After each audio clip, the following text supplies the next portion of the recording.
Once again, I'd like to welcome everyone to our webinar, eConsent for Research, Considerations and Implementation and IRB Review. We're really excited to be discussing this topic with you today. I'm Ari Burgess, Quorum's Director of Client Relations, and this is the second of our 2 webinars on this particular topic. This is also our second series in this year. On that note, if you'd like to stay informed on Quorum initiatives, such as our webinars, please be sure to sign up for our mailing list. You can find the mail list by going to our website, www.quorumreview.com, and clicking on News and Events. The mail list sign-up is then on the upper right-hand corner. This will ensure that you receive the latest e-news updates from Quorum, including Quorum's responses to FDA guidance, trends in clinical trial review, and our quarterly e-news publication, the Quorum Forum. Immediately following this webinar, we invite you to participate in a brief survey that will help us know what types of topics interest you. This does help us continue to offer webinars that are current and informative. So at the end of the webinar, please do take a few moments to sign up to complete the survey. I'll be giving you a brief overview of Quorum before introducing our presenter, but first off, I'd like to cover a few housekeeping items. Questions and answers. Feel free to submit questions at any point during the webinar using the chat box on your webinar dashboard. Responses to your questions will be sent by our presenters within a few days following the webinar or posted to a Q&A on our website. The recording and slide deck will also be available and will also be posted to our website within 5 business days. We'll be sending out an email link to view the recording as soon as it's available. Feel free to share the link with your staff and/or colleagues. Now I'll take a few minutes before we get started to talk briefly about Quorum Review. Quorum Review is fully accredited with the Association for Accreditation of Human Research Protection Programs, AHARP, through 2014. Quorum's compliant with both FDA and OHARP requirements. We have 6 in-house licensed attorneys that provide both in-house regulatory guidance and can frequently be found out in the industry speaking at events, providing thought leadership. Quorum has boards that are appropriately comprised to review studies in both the United States and Canada.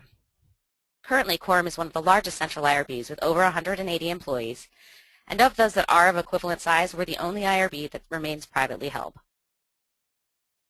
Quorum's proud of the number of our employees that hold CIP certificates, Certified IRB Professionals. Currently, 60% of our affiliated IRB members, 40% of our regulatory staff, and 20% of our study managers and support positions hold this CIP certification. Quorum's turnaround times are among the best in the industry. Quorum holds 14 convened board meetings each week, in addition to our expedited review staff who are continuously reviewing items during business hours. The number of meetings we offer enables us to have 24-hour turnaround time of site documents from the receipt of those documents and a completed submission to posting approval documents on the portal. We have 36-hour review cycles for amendments, and same-day site changes are also available. To streamline site submissions, Quorum offers one-time CB and audit documentation submission. Among Quorum's founding principles was the customer experience, and to support that experience today, we have staff available from 8 a.m. to 8 p.m. Eastern Time, and each study with Quorum, regardless of its size, will receive its own study manager. Additionally, Quorum offers a secure portal where you can find all of your approval documents. You can also find many different kinds of status reports here and our Smart Form site information questionnaire. Quorum's aware that there are special needs for Phase 1 and post-marketing studies, and we have special teams and processes for these kinds of studies. We work with hospitals and institutions and are able to support their unique needs. And finally, we're aware that every document that comes out of our doors, that quality is of supreme importance, and we perform a 100% quality check on all documents. Now I'd like to introduce today's expert presenters, Claire Carberry and Dr. Susan Brink. Claire Carberry joined Quorum Review IRB in September of 2009 as a regulatory attorney. Prior to joining Quorum Review's regulatory department, Ms. Carberry worked as a regulatory analyst and legal intern at Western IRB. Ms. Carberry received her Juris Doctor from Seattle University in 2007 and was admitted to the Washington State Bar Association in the fall of 2007. In addition, Ms. Carberry is a member of the Health and Corporate Law sections of the WSBA. Ms. Carberry passed the Certified IRB Professional Exam and has held her CIP certification since 2010. She currently serves as a member of the Northwest Association for Biomedical Research and Public Responsibility in Medicine and Research. Additionally, today we will have Dr. Brink presenting. Dr. Brink obtained her doctorate in public health from the University of Texas Health Science Center in Houston. She founded Consent Solutions, Inc. in 2005. The company grew out of a Phase 2 SBIR NCI funding for the development of an online informed consent process for clinical trials. Dr. Brink served as the PI on that grant. Dr. Brink has authored articles discussing the effect of media on the patient experience, the need for eConsent, and the pathways to implementation of electronic informed consent in clinical trials and the research venue. Dr. Brink has presented on electronic informed consent at DIA, Primer, ACRP, and SOCRA. And now I'm going to go ahead and pass the slides off to Dr. Brink.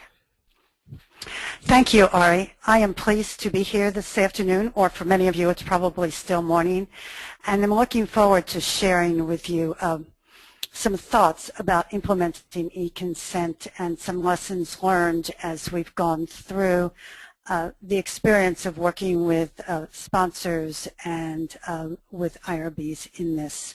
And we're going to use some examples from our Quorum experience here. That's not going to work.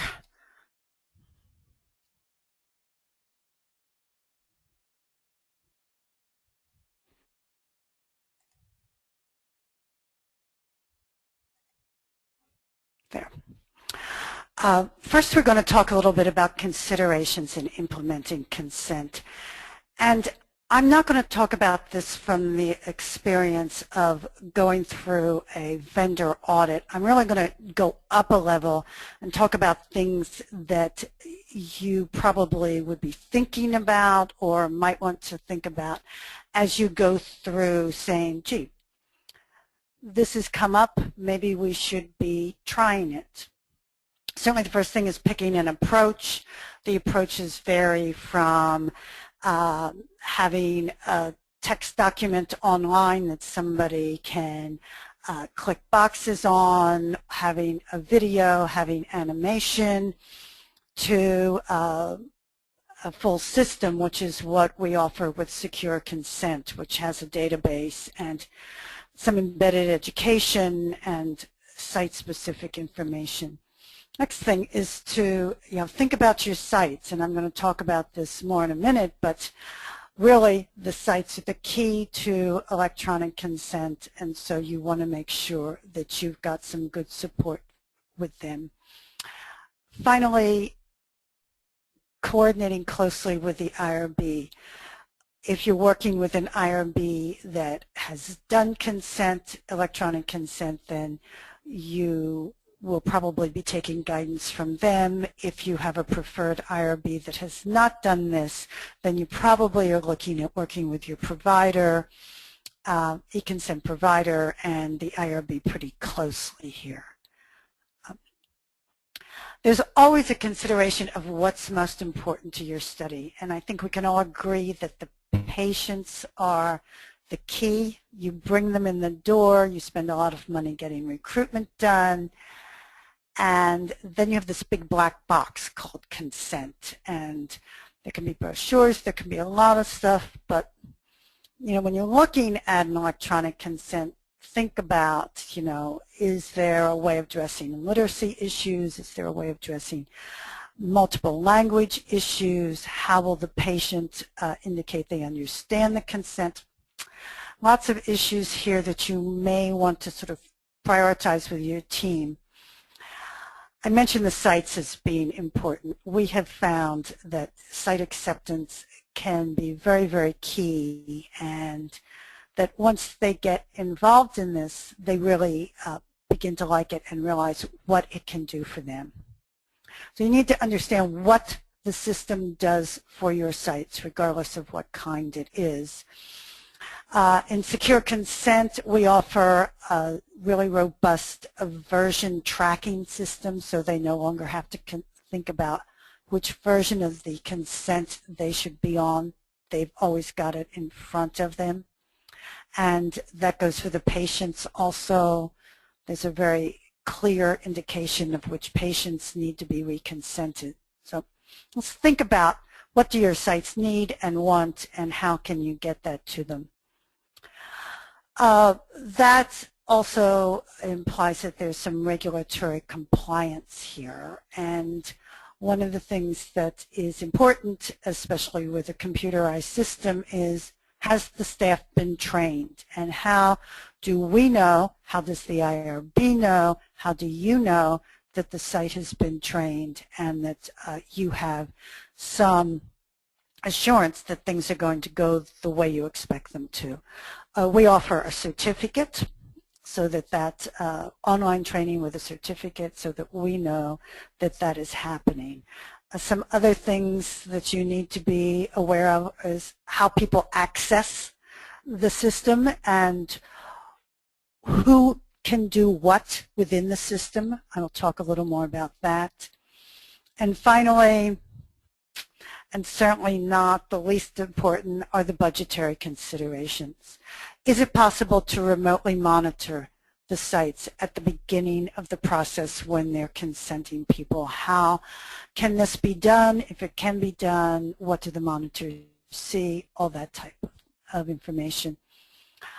What kind of devices are necessary for the consent? We use a browser-based system that's device agnostic, so you can have a site on an iPad and you can have one on an Android, and you can have somebody else saying, you know, we want to be able to do this out in the field with our iPhones. Lots of things can happen there. On the other hand, you may be looking at something which uses a kiosk. Those are all issues. Same way with connectivity. Many places, especially in the United States and Western Europe, are internet capable, and so that's one thing that's important. However, it may be that you get into Africa, you get into Asia, and it's far more important that you have a cellular connection. So there are lots of things to think about. And finally, I'm going to mention one that one of my managers suggested when we were talking about this, and that is, you get into this and there are all these things you can do. I mean, you can really do a lot of stuff. Try a pilot. Try something that can be easily done by the sites and that you can work with, and give it a try before saying, oh, we want all these bells and whistles. So those are some things to think about. What do you want and how do you want it to happen? This is a question that we get asked all the time, and again, it's important, and that is, where and how can the system be used? You want to look at systems that have a lot of flexibility.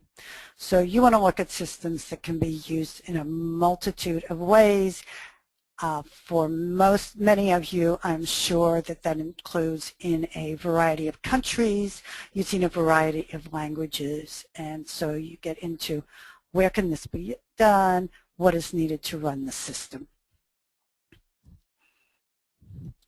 I'm going to talk for just a little while about a comparison, because this, excuse me, gets into some of the IRB interactions and conversations that you will have. We opted as a company to go with a system that at the end of the process gives the site, the patient, and the sponsor an informed consent that meets the regulatory requirements and guidelines. So at the end of the process, you have a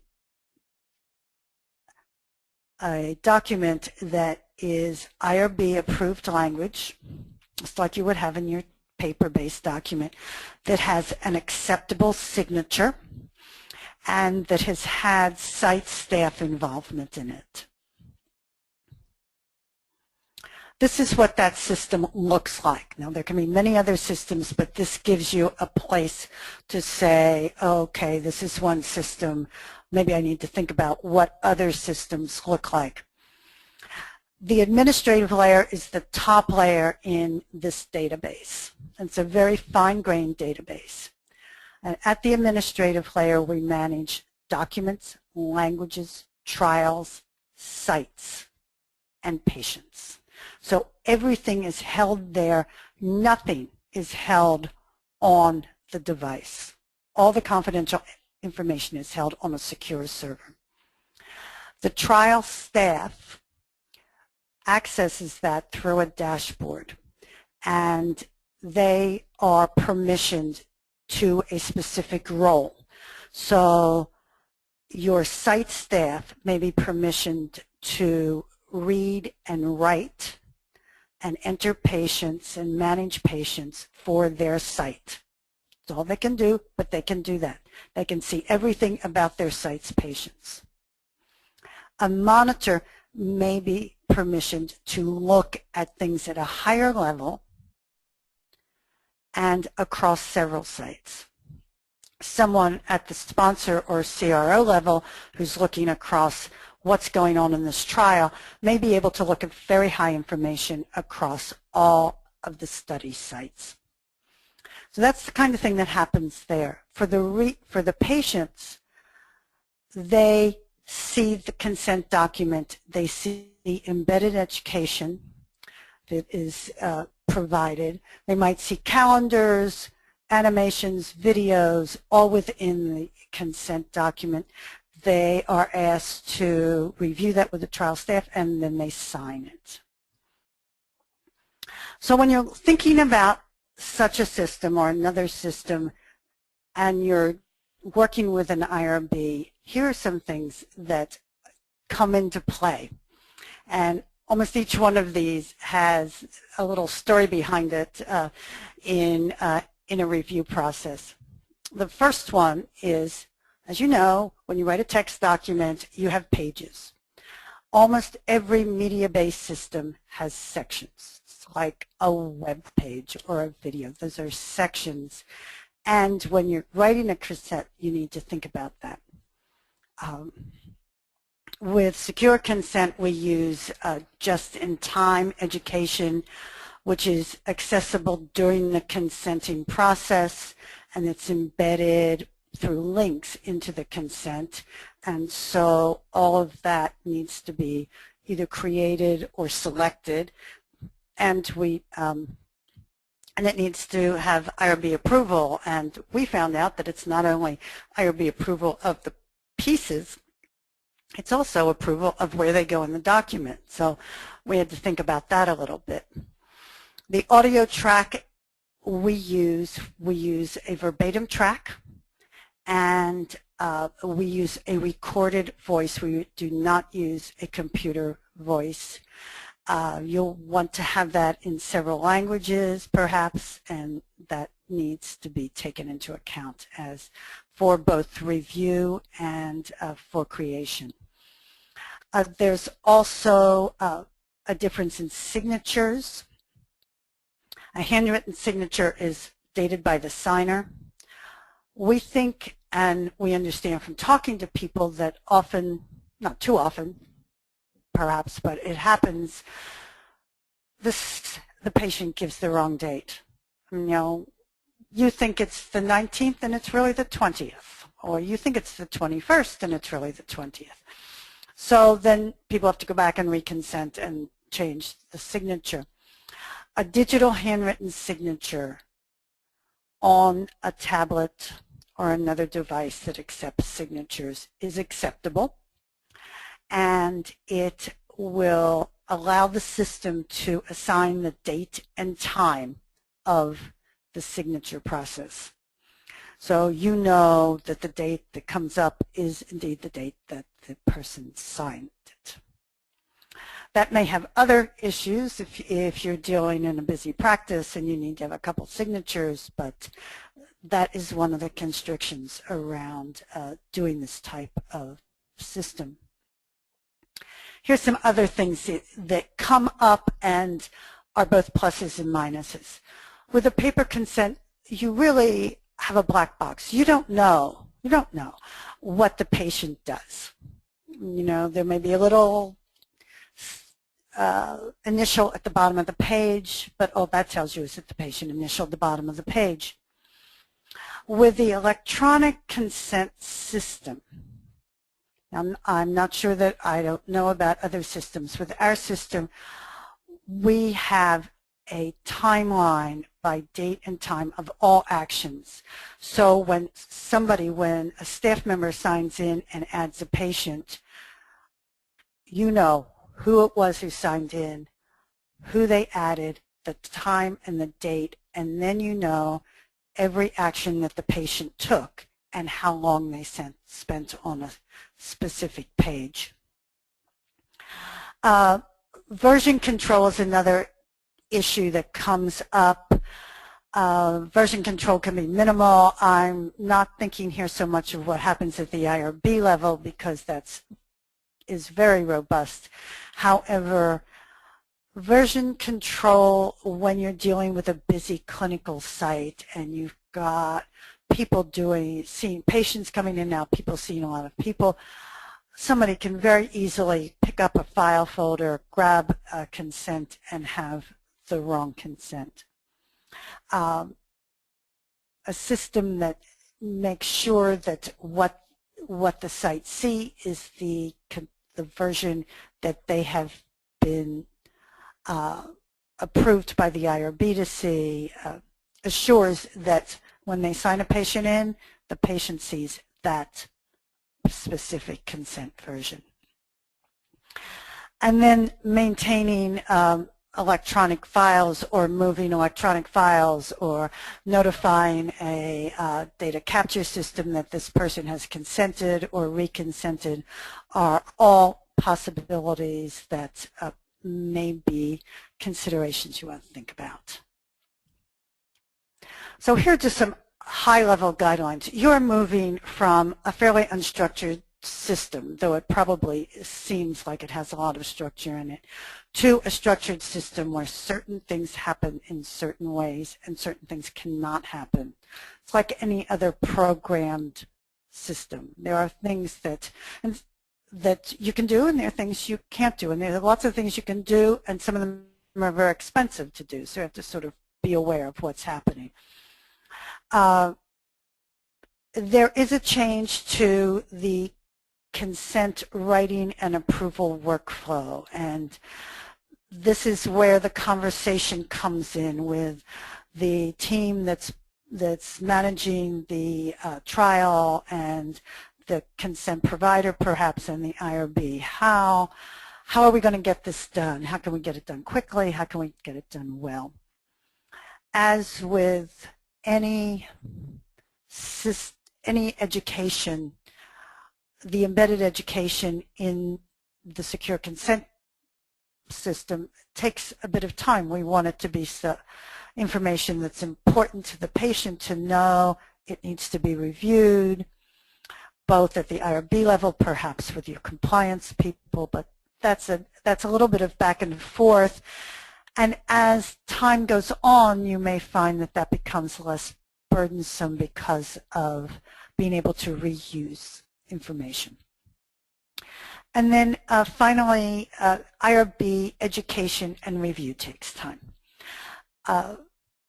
We have spent a lot of time with quorums of discussing what have we learned lately about this process and what kind of things can we do better, and have we really educated the right people on both sides, and what are we going to do about making sure that every site, the differences in sites are reviewed and that does not take too much time. So there's a lot of information like that you have to consider.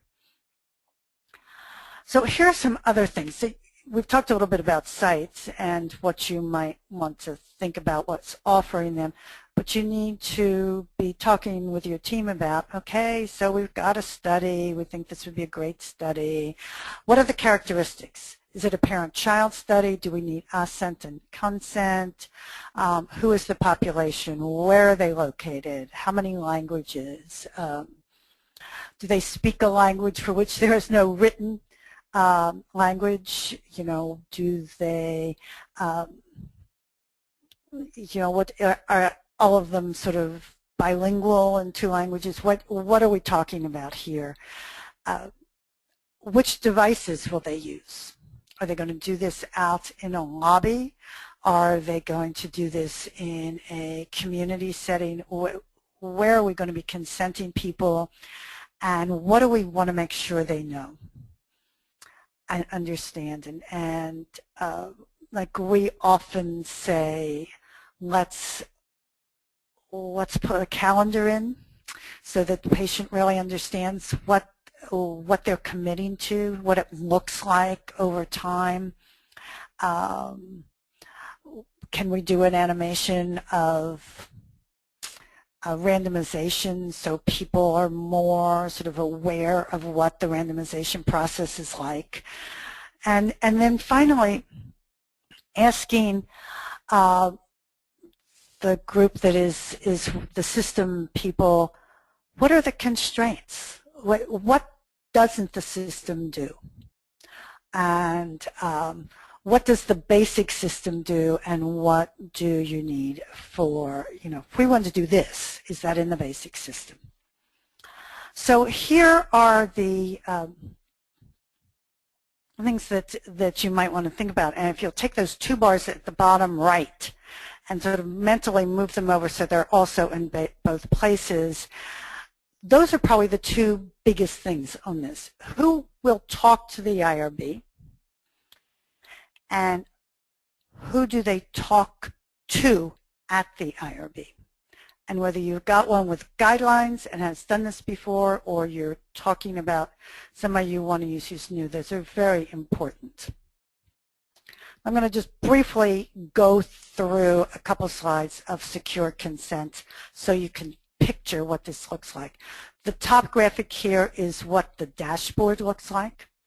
It has a patient list, it provides a dashboard, it provides places where you can do different things, it tells you which documents have been signed and what the version number is. The bottom graphics are the patient interface, and these, you can see it's text. The patient needs to say, I understand, or I have a question. If they have a question, a little checkbox comes up and they can check it so that when they go back to review this with the staff, they actually have a remembrance of what they're doing.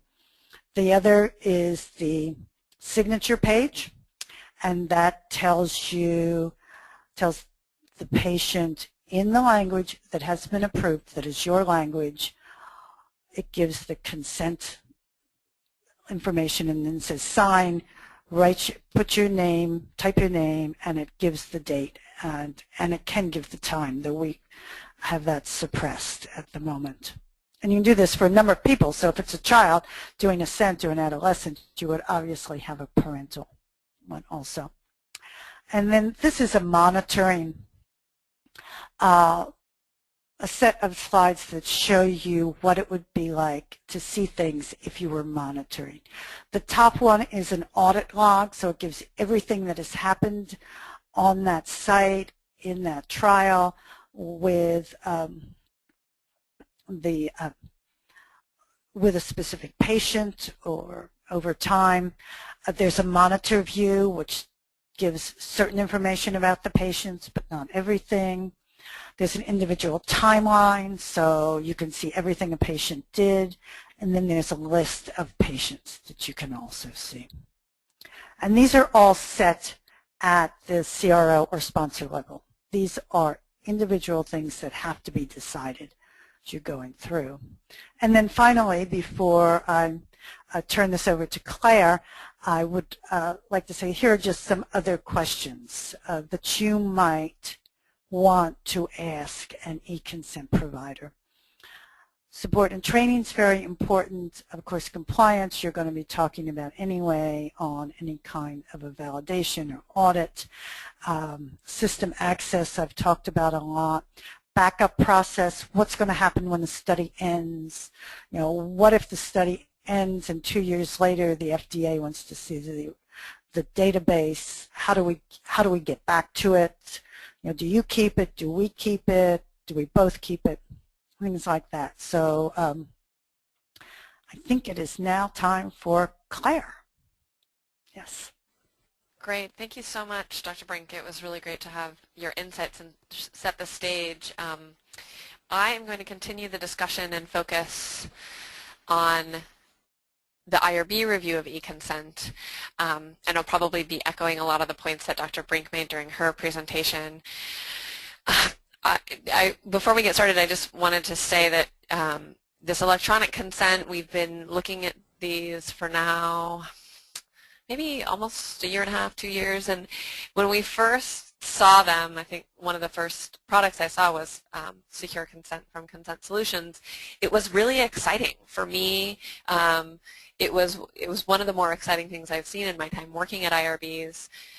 There's a lot of capability there to, I think, streamline things, but the most important thing from my perspective, and I think from the IRB perspective, is the way that some of this technology can help to engage people as they're providing consent so that they really understand a lot better than they probably do with the current paper-based process that is, leaves a lot to be desired. I think it's something that we all sort of understand and agree on, that the paper-based process and these very lengthy consent forms with overly technical explanations and a lot of legalese do a really poor job of fully informing people about what they're being asked to do, and kind of have a lot of other interests involved in those forms. And so I think this is a new way to look at consent, and it is really exciting for us. So that being said, we certainly ran into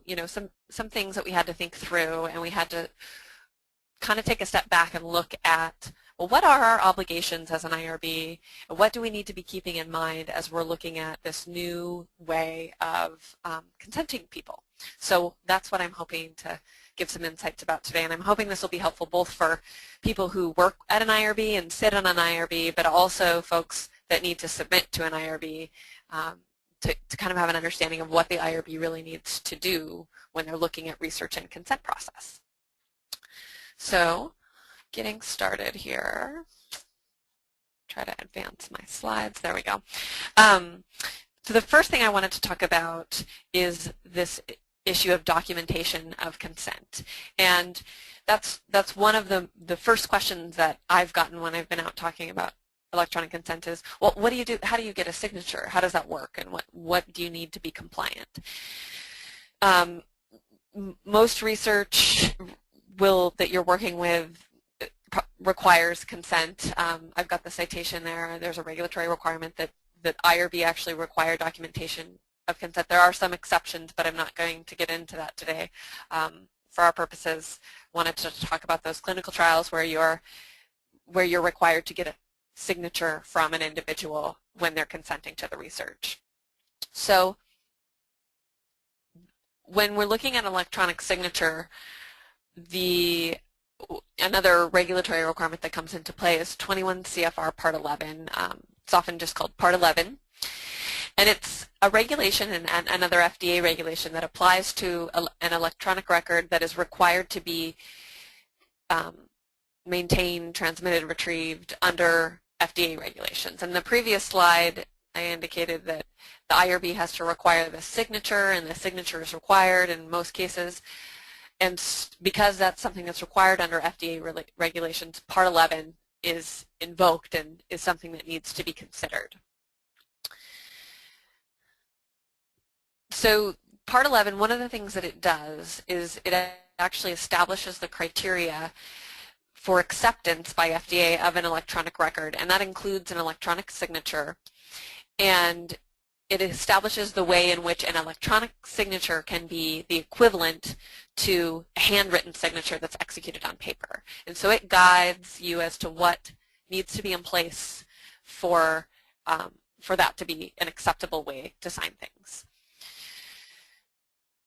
Now, as to Part 11 compliance, it's something that is a little bit ambiguous as to whether or not it really is within the purview of the IRB to require that, but it's something that I think the IRB needs to be aware of, and that IRB should evaluate what their position is on this. So if you're reviewing an electronic consent, if you're going to be seeing these, I think it's really going to be the wave of the future with this. I mean, most of the information that you receive and day-to-day is electronic, and if you think about it, a paper consent document is probably one of the only things that people sign even in months because of how much we deal with electronic documents in our personal and business lives these days. So it's something that's going to be coming. It's something that, as an IRB is thinking about how they would review these, the IRB should be developing a policy about what they would require, whether they would require Part 11 compliance, and what kind of documentation they would require to be submitted to the IRB about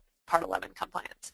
So that's a decision that needs to be made, but just a couple of slides here that I wanted to kind of give people an idea of what you should be seeing if a system is claiming that it's Part 11 compliant. And so one of the first things about Part 11 compliance to keep in mind is that it requires procedural controls in addition to the administrative or system controls. So a lot of what Dr. Brink was talking about with that sort of background administrative pieces, you know, that's all there in their system, but you also at the site have to have certain procedures for notification and training and operating the system in place in order for Part 11 compliance to truly be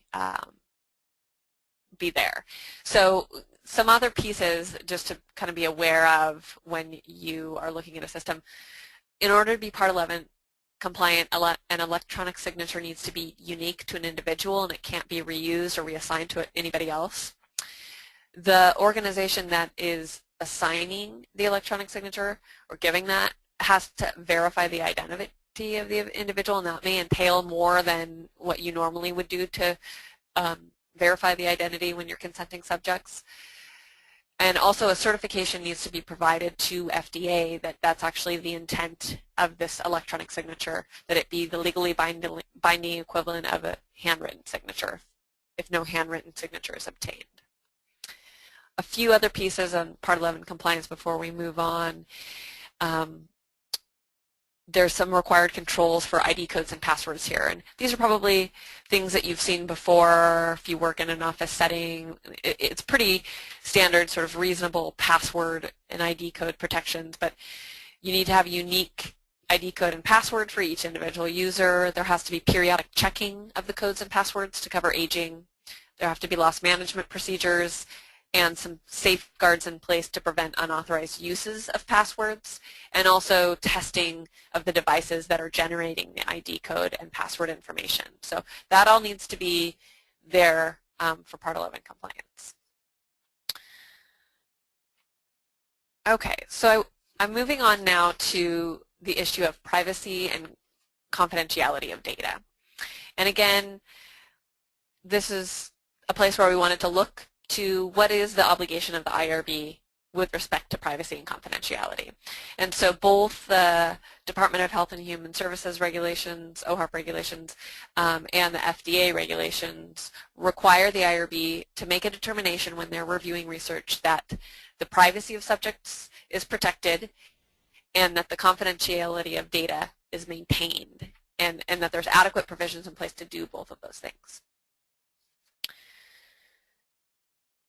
So, you know, I think IRBs are very comfortable with evaluating these protections in the paper world. Typically, when a researcher is submitting to be part of a study or submitting research to the IRB directly, they're asked a handful of questions about how they store paper records at their site. And we all kind of have an idea of what we think is reasonable, and about, you know, who should have access, and there should be limited access, and there should be in a locked file room and whatnot.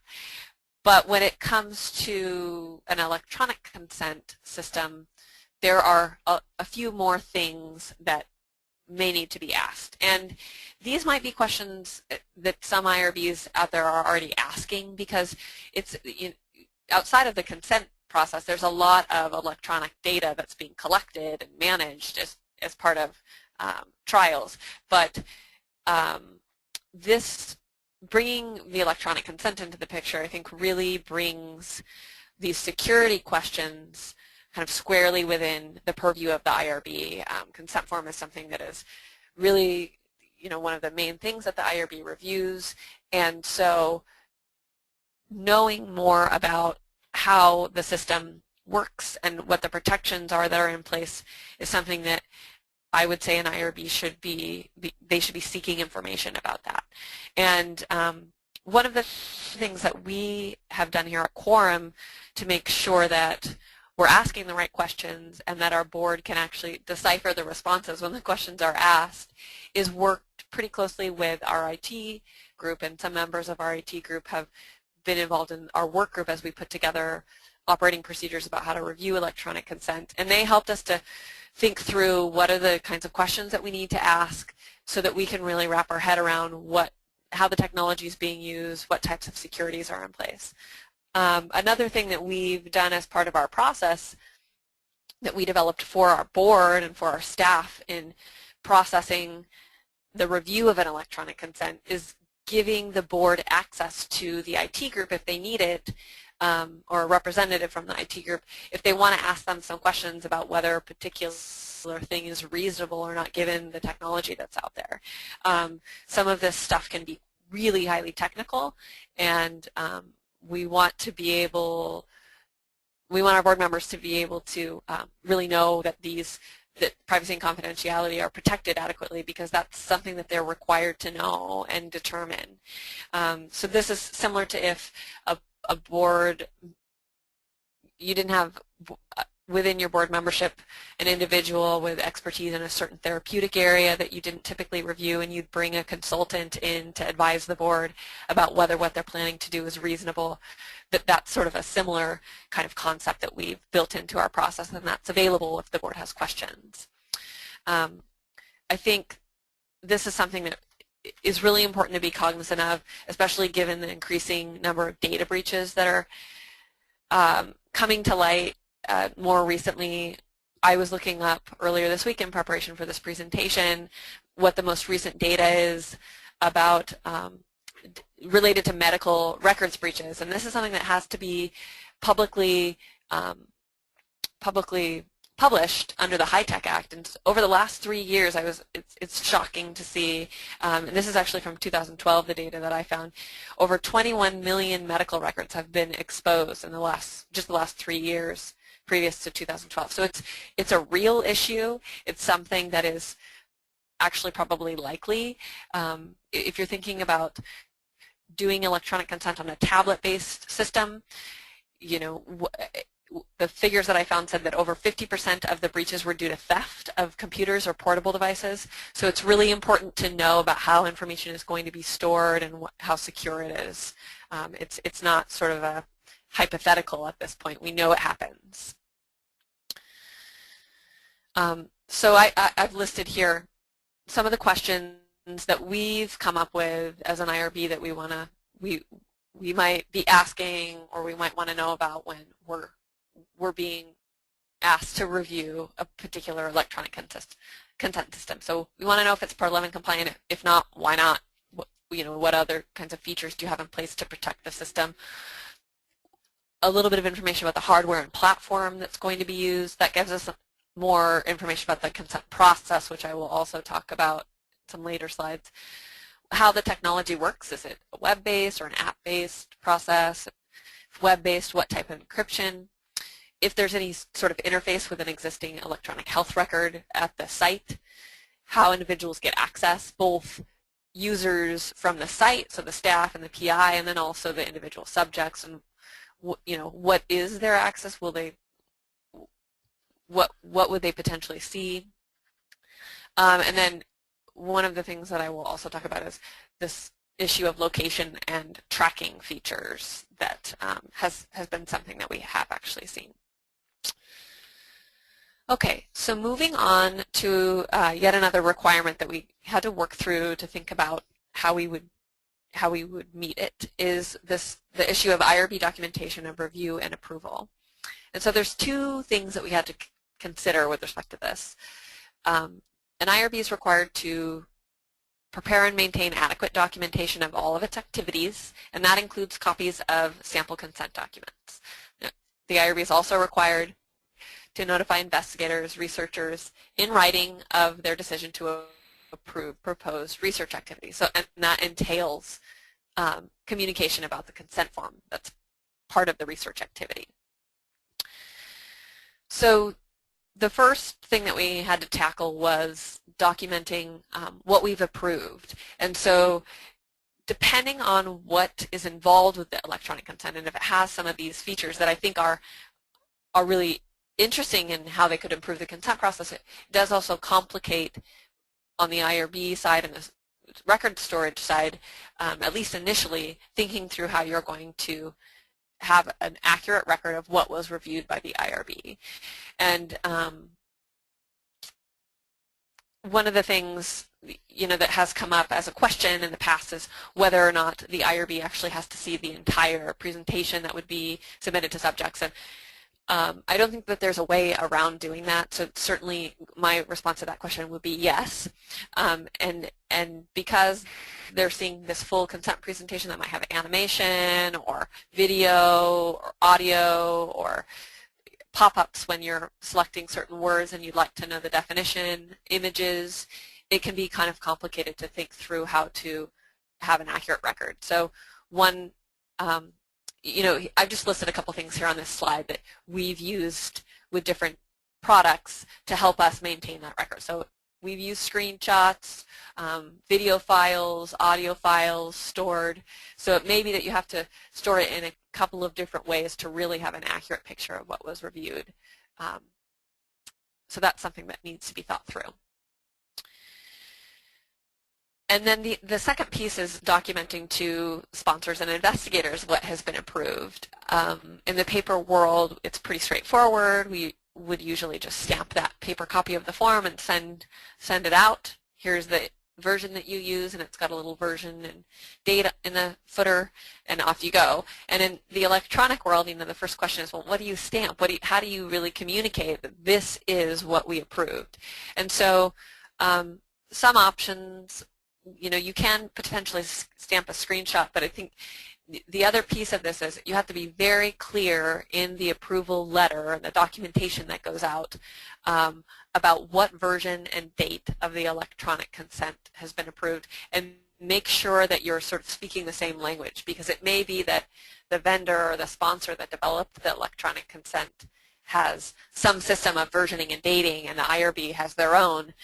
You should be cross-referencing those so there isn't any confusion about what version of that has been ultimately approved. Okay, so moving on to the consent process. This is something that beyond sort of the text of the consent form is what the IRB, one of the things that the IRB needs to look at. And I've got a quote here from the FDA guidance that hits that point pretty clearly, that it's, informed consent is a process of information exchange, and that everybody that's involved shares responsibility for making sure that that process is adequate, and that the document is a basis for that meaningful exchange between the investigator and the subject. So that's something that is, the process is a little bit different potentially with electronic consent. And I think that most IRBs, especially as they're seeing eConsent for the first time, may have some more in-depth questions about how the process will work. Dr. Brink mentioned training on the system, and I think that that is helpful to let an IRB know if that's happening or will happen, so that they're more comfortable with how the process is going to work, and that the staff is comfortable with the system before they're trying to engage subjects with it as well. That same guidance has some things that it indicates the IRB should be aware of. And again, these might be a little bit different under an electronic consent process. So who's going to conduct the consent interview, the timing of obtaining informed consent, and the amount of time that individuals are given to think about whether they want to be involved need to be something that the IRB understands how that's going to work. And then lastly, additional agreements that individuals might be asked to sign. And that's, I've got terms of use here on the slide, and that's something that we've seen. I'll talk about that in a few more slides. Another requirement here under the regulations is the investigators need to seek consent only under circumstances where people are given sufficient opportunity to consider whether or not to participate. So that's coming from a few different guidance and regulatory sources here, that this amount of time that people are given to consider participation is really important. One of the concerns that was raised by some of our board members when we were first looking at electronic consent is they had this kind of concept in their head that people would be handed a tablet, the staff would walk out of the room and say, you know, let me know when you're finished going through this. And I think to a certain extent that might be true if you've got this interactive technology, people, you know, might be engaging with that and then engaging with staff later, and maybe not, it doesn't necessarily lend itself as well to a conversation, but that might not be true. So I think it's important to work through those assumptions and show that you've talked with sites and that the sponsor and the eConsent vendor have thought about how people will engage with the technology, and that there's nothing about it that would pressure people to consent right then and there if they're really not ready to. And one of the last things that is a regulatory requirement that comes up certainly in the paper world and comes up in kind of unique ways in the electronic consent space that we've seen, is this issue that informed consent can't include any exculpatory language. And so a subject or their representative, if they're signing on the behalf of the subject, can't be made to waive or appear to waive any of the rights of the subject. And you also can't have anything that releases or appears to release the investigator, the sponsor, the institution, or any of their agents from liability for negligence. And in electronics software and applications and whatnot, there's a lot of disclaimers and terms of use and that type of thing that come along with a lot of these systems. And so it's something that we've seen, and you know, some of them have been causes for concern. And as an IRB, I think it's important to think through, you know, are you going to be flexible? Are you going to review them on a case-by-case basis? Are you going to have a no-tolerance policy for terms of use, and be upfront with people that are, and researchers and sponsors that are submitting to you about what that policy is? I would advise, you know, if there's a way to avoid it, maybe, you know, don't do the terms of use. The subjects are not agreeing to do business with anybody that's involved by signing the consent form, and so it's somewhat out of place. Anyhow, I think for us initially it's going to be a case-by-case conversation, I think, until things get a little bit more streamlined, but IRBs may want to take a different approach depending on you know, how internal people there, how conservative you want to be on that. So it's just something to think about and be aware of. It's more of an issue, of course, with an electronic product.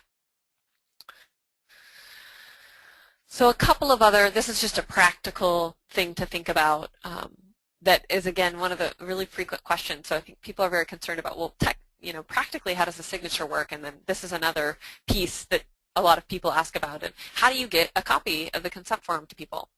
So the FDA and HHS regulations require that a signed copy be provided to the subject or their authorized representative. Now, if you're following ICH, GCP, it requires a signed and dated copy. It's not as much of an issue because if you're pulling it out of the electronic system, most of these systems have an automatic dating. So, I mean, it's unlikely that you wouldn't give them a dated copy. But something to think through. Certainly, do you print out what's been signed through the system? Do you email it to them and give them also a blank paper copy? So again, IRBs may have additional requirements beyond what the regulations require. They may interpret things a little bit differently. So it's important to think through, know what the system does and what your options might be, and make sure that you're communicating with the IRB on that point. So just to sum up about the process pieces, these are some questions I think that should be asked. And they're asked, I think, for the most part with a paper-based process, but you want to kind of think them through in a new way with an electronic process. And that's who's going to be obtaining the consent.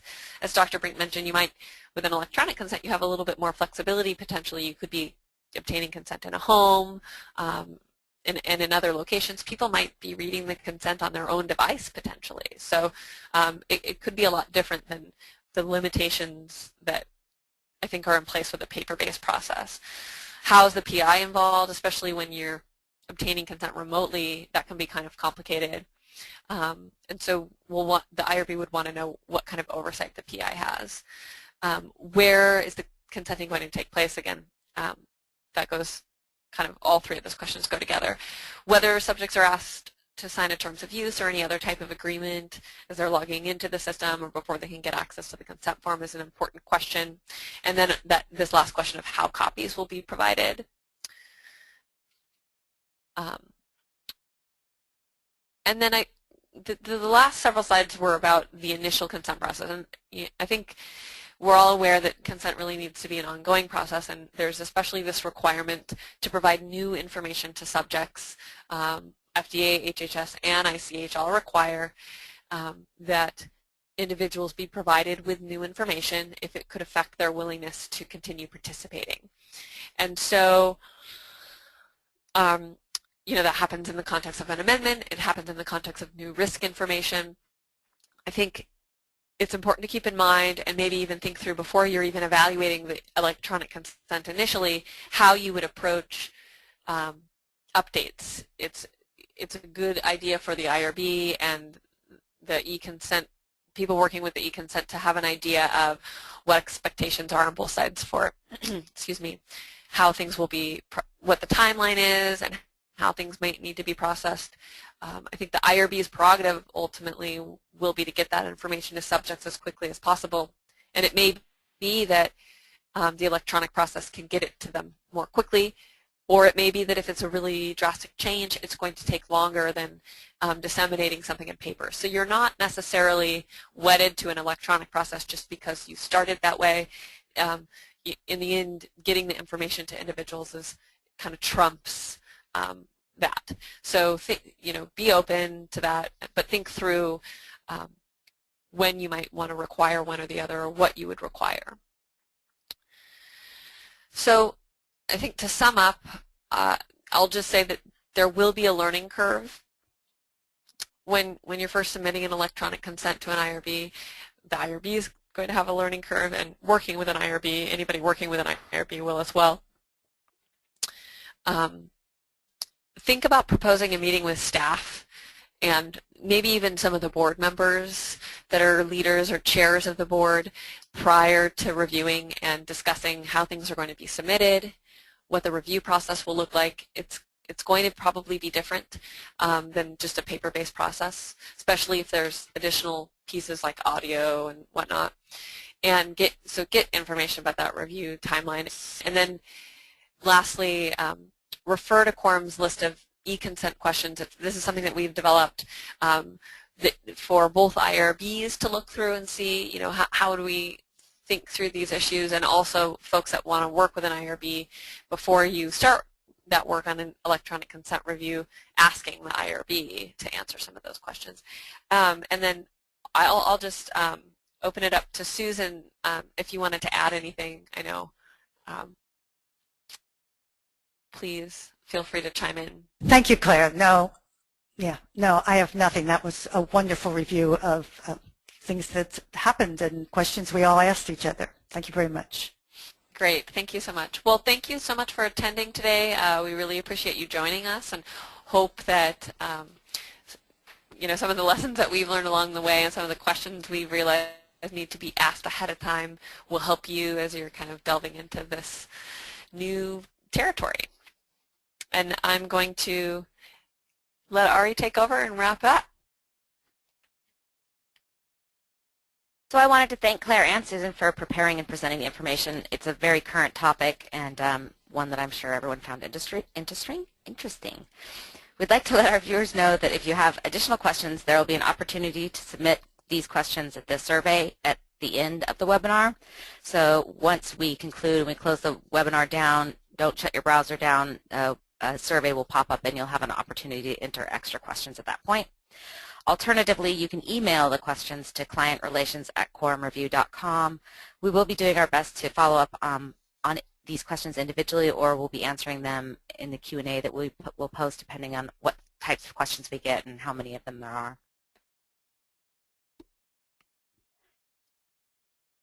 So follow-up and reminders, I'm going to remind you once again that we will be posting a recording of this webinar, the actual slide deck, and then a Q&A will all go to our website. We'll be emailing a link to these items as soon as they're available. And one more plug for the survey. It will be opening once the webinar is concluded, and the information that you provide us really does help us develop future content. And I'd like to thank Dr. Brink and Consent Solutions for their participation in this webinar. If you'd like more information on their internet-based systems for informed consent, you can email them at info@consentsolutions.com. There's a phone number on the slide here, or you can visit their website at www.consentsolutions.com. And then once again, we here at Quorum Review thank you for attending our webinar. We hope you found the topic and the information useful. If you're interested in learning more about Quorum, please visit us at www.quorumreview.com. You can also find us on the social media outlets that are listed on this slide. And on behalf of everyone here at Quorum, we'd like to thank you for attending the webinar and hope you enjoy the rest of your day.